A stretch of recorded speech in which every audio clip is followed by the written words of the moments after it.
But I want to welcome everybody to my channel, The Candy Shop. I am so excited. The Candy Shop. So this is my story time, The Candy Shop. Oh, hello everybody. Let me see if I can fix my camera. Hold on just for a second. But hello everybody and welcome to The Candy Shop. I am happy to be back. I don't know what's going on with my camera. Okay, there it is. I had to get in the film, but it has been a long time. Shout out to Lamar, my friend, the real estate insider. Thank you for joining me and happy birthday to your baby.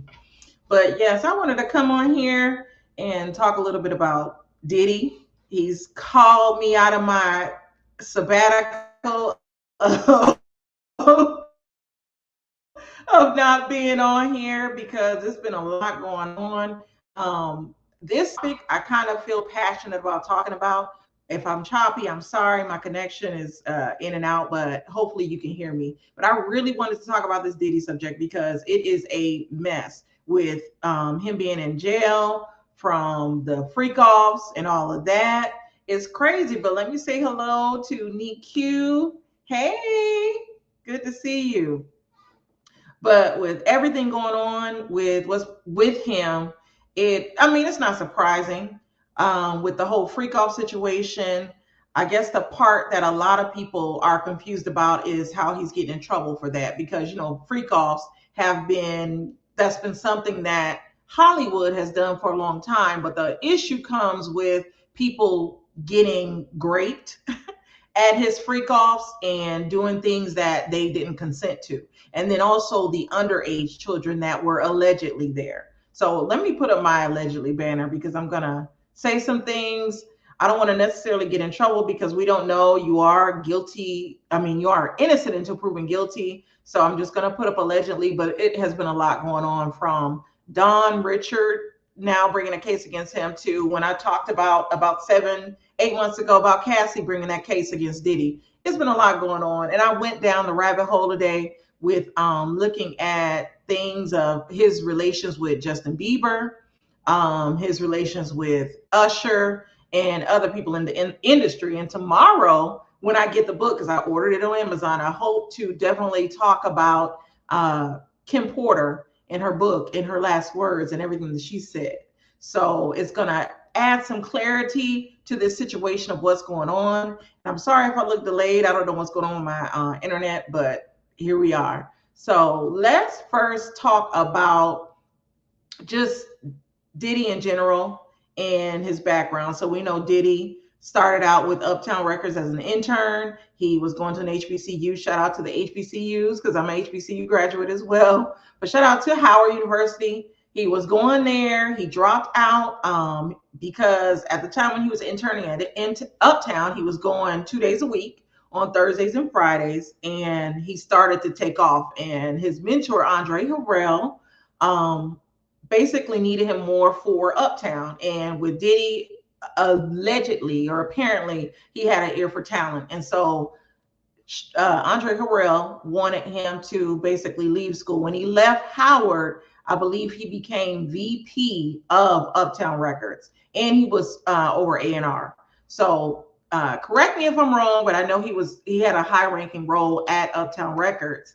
The thing about it is, while he was there, the other executives did not like him and his attitude. And from the start, he apparently has always had this narcissistic type of attitude. He's always been flashy and throwing these big extravagant parties. There was an incident that occurred back in the 90s when he had an event for, it was a star-studded event. He had a party in New York. It was going to be at New York City College. I believe that's the name of the school.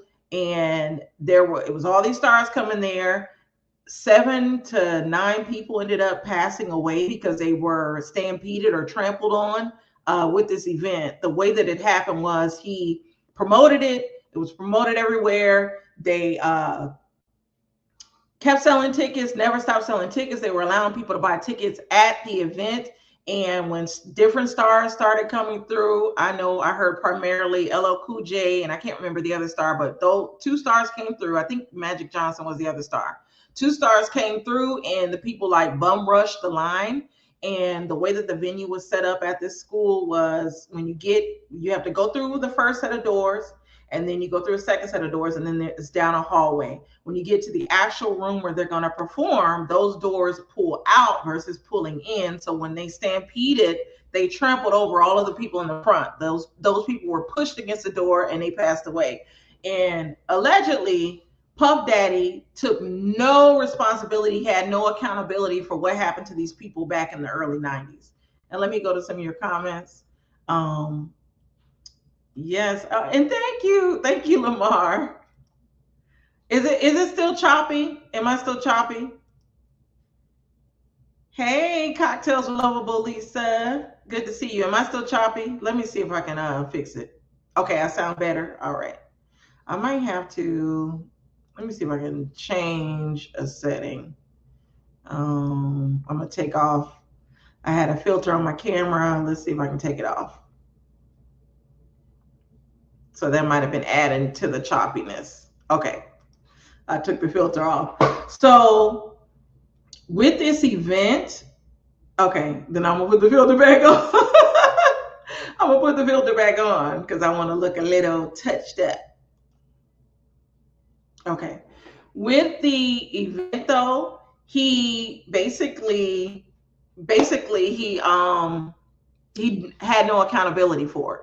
And so that was one event where some people lost their lives and no accountability. And with that one event, that is what triggered kind of his downfall at Uptown Records. It wasn't Andre Harrell that didn't necessarily want him to be there. It was the other executives that were a part of Uptown Records that wanted him gone. Oh, and thank you, NQ. They wanted him gone.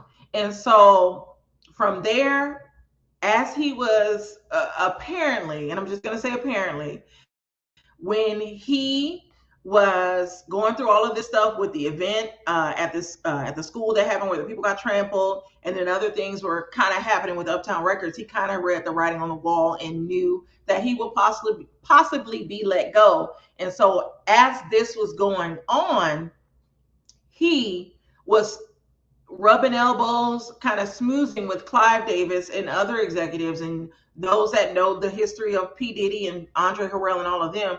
Andre Harrell was a mentor, or I'm sorry, Andre Harrell was a mentee of Clive Davis. And so behind Andre Harrell's back, Puff Daddy smoozed and rubbed elbows with Clive Davis. Clive Davis allegedly gave Puff Daddy the money to start Bad Boy Records. And so that's where all of the craziness started to occur. And I don't know, oh my goodness. Let me put up a comment. Now you can't be talking about Diddy. I promise you, I'm so tired of hearing. Oh, I want to talk about Diddy. And I'm sorry if I look blurry. My camera is being so weird. I'm going to turn it off for a few seconds and talk with my avatar, and then I'll turn it back on. So with all of this, that was the start of Diddy and the narcissism and how certain things played out. And we know that, let's see if my camera will work. Okay, there it is. We know that once he started Boy, his first two top artists were Biggie and Craig Mack. And with Craig Mack, I believe, was his first artist that kind of jump-started Bad Boy. Then you have Biggie that he has signed, which was somebody he had seen I guess he's seen a tape of him or something. He heard a tape of Biggie's and he wanted to sign him. And then he had Biggie featured on Craig Mack's song, and then Bad Boy just took off from there. And then you get all these allegations that later on came with Tupac, Biggie, their deaths and everything, all of that.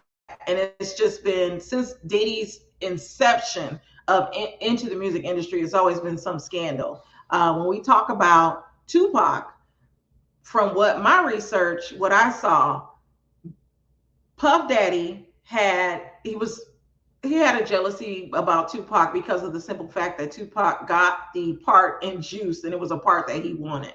So allegedly, that was where the whole beef between him and Tupac started, even though Tupac didn't even know that he had a beef with Puff Daddy prior to Tupac being shot the first time. Tupac and Biggie were friends. So it's a lot of craziness there. But we'll get into it. A couple of things that I wanted to talk about though, and excuse me again if I sound choppy. A couple of things that I want to talk about though are certain things that are going on today with Diddy in the court case. So one thing that stood out to me, I'm gonna go ahead and share my screen because this is what's interesting to me about Diddy. And excuse me if you hear some background. Um, Let me go ahead and share. So I wanted to talk about this with the whole bottles and the stuff that went down. So allegedly, when Mr. Diddy got when the things went down at his house, this is allegedly the bathroom that all the baby oil was found in. First of all, the bathroom looks disgusting. I don't know if it got messed up or what, but the thing that looks weird, and one, I don't think it's to be his house, and it looks like a million damn bottles of baby oil. So this right here to me is crazy because for him to have all this baby oil for these alleged freak offs is weird. It's disgusting.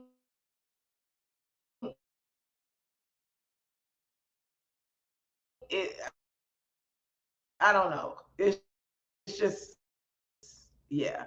So was found.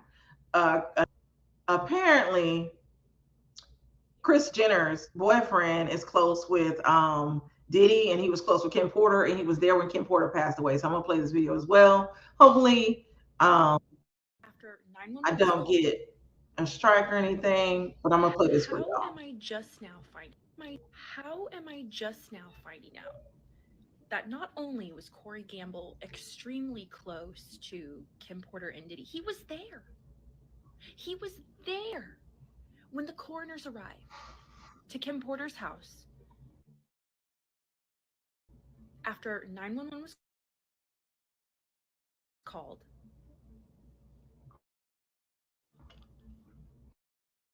Am I crazy? That's Corey Gamble, 100%. And we're going to talk about this in the deep dive. But Kim Porter, when she passed away, there was obviously discrepancies in police reports versus coroner reports. Another thing we know for a fact is P. Diddy had her entire home wired with audio listening devices and video cameras. Was her passing caught on camera? Does Diddy have footage of Kim Porter passing away? I have always wondered that. I also found Corey's old Twitter account, and it didn't give me a lot of really anything other than a few cringy photos. Exhibit A, Exhibit B, Exhibit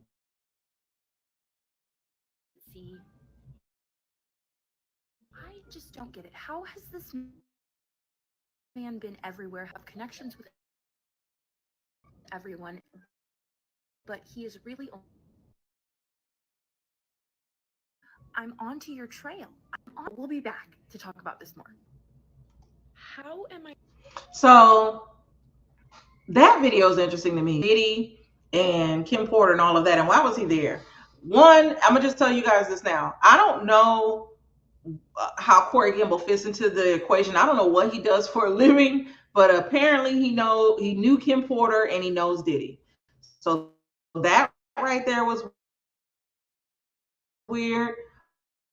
Another thing that I wanted to discuss, because I'm gonna just lay it all out now. These are things that I've been thinking about. Was Kim Porter's book, which we'll be talking about tomorrow. But I don't know if you guys have seen this. Candace, I forgot her name. I just now finding out. Candace, whatever. She saw, she allegedly read the book. So I'm going to play her clip as well, which I thought was interesting. So let me go ahead. And making copies of the sex tapes that Diddy. In the book, Porter allegedly recounts discovering and making copies of the sex tapes that Diddy made of himself having, and went on to become a household name. Porter alleges that when she discovered those videotapes of Sean and his sexual encounters in the bedroom in this vault, she made copies of them as protection for herself. Realized that this is a very dangerous situation. I'm going to make copies for protection for myself, and included it as a partner. But then more says that some of the tapes had things I would have never expected. The gay parties are one thing, but the young boys, like the two hip hop stars formerly managed by Diddy and the then 18-year-old pop star, I would have never known.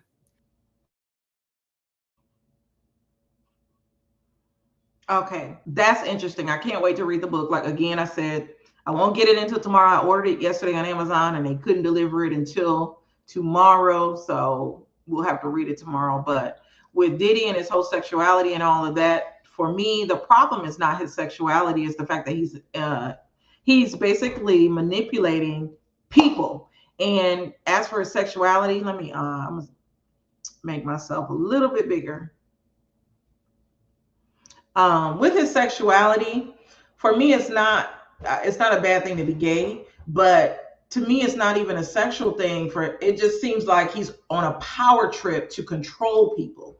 Um, his thing, he seems for one, and I'm not a psychologist, I'm not a therapist or anything like that, but he comes off like a narcissist, and he comes off like he's obsessed with power. And so when you think of what he's doing with these freak offs and the people getting raped and him manipulating people, it's not a sexual thing. It's more about overpowering people and having that control and power over people. And so to me, that creates a sick individual who won't stop and will go at any means to get power over people. So when it comes to his sexuality, who knows what his sexuality is? He, to me, seems sexually fluid. Some people say he's gay because of how he beat on women. But I can't even say he's gay. He just seems as if he just is a person that wants power over people by any means necessary, and it doesn't even matter the situation, which is so sick and twisted. And it makes me wonder what happened to him as a child. I don't think, some people say the industry has changed people. Kanye made a statement, and I don't know how true this statement is, but Kanye made a statement saying that the industry has these powerful people that control everybody, and they control like Kanye and Puff Daddy are like puppets to influential individuals that are controlling them. The only thing about that is, it to me that sounds like an excuse, because you're still in control of what you do. Puff Daddy was in control of everything that he was doing, and he was supplying allegedly the drugs and different things about these freak offs and these parties. No one was controlling him and telling him to be Cassie. So when I hear statements about how the industry, that they're just puppets and they're these stronger people, there may be these stronger people, but you're in it too. You sold your soul too. You made that choice to sell your soul for the money, for the power, for whatever, just to be there. You didn't care about the lives you destroyed. Because one thing that I want to say in my thumbnail, and excuse my camera, I don't know what's going on with my camera. It goes off focus sometimes. Let me scoot back up to see if it refocuses. So I put Usher in my thumbnail because Usher allegedly, well, I'm not going to say allegedly, Usher deleted all his tweets today. And now he's saying that he was hacked. Just like Shannon Sharp said that he accidentally shared his live. But or accidentally shared him screwing. But I deleted all his tweets. Pink also deleted all her tweets, which I wonder, is she going to say that she was hacked too, which is why all her tweets were deleted? I don't know. But when you look at all these people's lives that he somewhat, it appears, maybe destroyed by actions, I just care. I don't care about who's controlling what, because he has control. He had control over those situations. And yes, I agree with you, Neek. I definitely hope he gets. I hope everyone gets justice in this situation, especially Justin Bieber, because when you look at him, when Justin Bieber first started, He was a bubbly young boy, and then he had his. I think he spent 48 hours with Diddy, and it just seemed like after certain situations happened to him in the industry, he all of a sudden just got, I don't know, he got addicted to drugs. He just seemed, excuse me, seemed like a different person. Now Usher was able to go on and actually do something with himself and with his career, and which Justin Bieber did stuff too. But one thing that I wanted to show y'all as well, let me see. I thought this was interesting too. There was a clip of and they collabed together for that love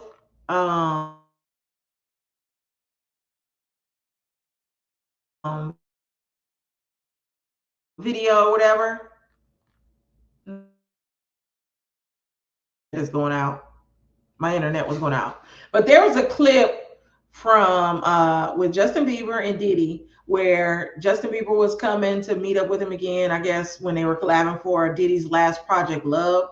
And Diddy is like feeling him to see if he has something on him. And I know his the bodyguard Gene Deal talks about this, and I saw the clip where it looks like Diddy is checking Justin Bieber for wire, which is weird. Like, why would you have to check somebody for a wire? So it's a lot of weird things that have surrounded Diddy that has gone on that I definitely want to deep dive into. I know, like Lisa said earlier, she's tired of hearing about Diddy, but this is something that I want to talk about. Um, I haven't wanted to come on YouTube in a long time because I just haven't been motivated to talk about anything. It wasn't anything that happened to me on YouTube. I just haven't been motivated to talk about it, especially like shows like Love and Marriage Huntsville. But with this Diddy situation, this is very interesting to me. I'm a very nosy person. And so this situation has a lot of twists and turns, and you get yourself caught up going down the rabbit hole when you look at it. So there will be more this week coming from me about this situation, about Diddy, about his court cases. I'll be following it because I'm very interested to see what goes on. Because I'm not gonna lie, in the '90s, Diddy, I grew up. I'm an '80s baby, but was raised in the '90s. So Diddy was my childhood. All the artists that he came out with, from 112 to Mary J. Blige, which that's another person that is interesting to hear about what's going on with her and how she's tied to this situation. But Mary J. Blige, Total, Danity Kane, all these people I loved, and there were things going on behind the scene or behind the scenes. So I want to deep dive into that. I want to talk about that because it is very interesting. Um, One thing that I hate to see is moguls and people that, I'm not going to say I looked up to this person. I didn't look up to Diddy, but there are people you respect in the music industry because of what they bring. So it's sad to see stuff like this happen. But just like with R. Kelly, I hope the victims get justice because Diddy just appears to be evil, from that Cassie video to what's going on now to Don Richards allegations, to Cassie's allegations. It's too many people coming out with things. I understand Diddy was a good dad. I understand he's helped certain people in this industry, but a lot of his demons are coming out. And just like Cat Williams said, this is the year of exposure. So people are going to be exposed. Uh, Lisa said Candy Diddy, not the first famous person to ever have these kind of parties. Back in the day, that you have these kind of parties all of the time in Hollywood and New York. Yes, I understand. I knew about the man that played the Lion in the Wiz. Let me put on my glasses so I can read fully. The guy that played the Lion in the Wiz, I forgot his name, but he allegedly has sex parties and or freak offs. To me, there's nothing wrong with freak offs, but Lisa, the difference is it's coming out more that Diddy, Epstein, R. Kelly, all these men had minors involved in their freak offs and what was going on. Also with Diddy, Diddy was allegedly slipping things into people's drinks. He was raping people. He was beating people, beating the women that he was with. So there are a lot of allegations. I don't think Diddy should be in trouble for the freak offs that he had if he had them with consenting adults, because I know that happens in Hollywood. We've heard a lot of stories, but what changes things is the fact that you get minors that are involved into the situation. You get people that are being told to do things that are against their will. I know I saw in the Shade Room Hollywood Unlocked one of them pages where there was a victim saying that she's not a rag doll, that she has people that love her. So it's like Diddy was definitely treating these people, abusing these people as if they were rag dolls, indispensable little people that he could just get rid of, he can chew up and spit out. And to me, that's not right. I know the parties happened, but not everybody was consenting. And that's where, for me, the problem lies. The fact that not everybody consented to this. And then another thing that I saw online was with one of the victims, I know is a white girl or whatever. And somebody said in the comments, like, oh, she doesn't look like his type. What people don't realize is in the public eye, of course, people are going to have types, but behind closed doors, anything goes. I've heard craziness about Diddy as him banging the father from Family Matters, allegedly. So to me, behind closed doors, it's not about a type, it's about power, it's about control. He's going to do whatever he wants to do to whoever allows him to have the power. So it is no type. It's him having power over people. And it's, to me, his kink, his fetish is that power. And that's the problem. So that's all I have to say for today. I'm going to keep this short and sweet because I do got to get up early in the morning for work. I got my kids that I got to get off to school. So this was fun, though. I hope you enjoyed the live. Hopefully I can get my connection to better, but I am happy to be back. Thank you all for commenting and joining my channel. Make sure you hit that like button, subscribe to my channel. I am back to talk about Diddy. Who knows what else I might feel compelled to talk about, but I am back to talk. So thank you for joining me again. This is Candace. I'm going to play my outro. Everybody have a good night. But I want to welcome everybody to my channel, The Candy Shop. I am so excited. The Candy Shop. So this is my story time, The Candy Shop.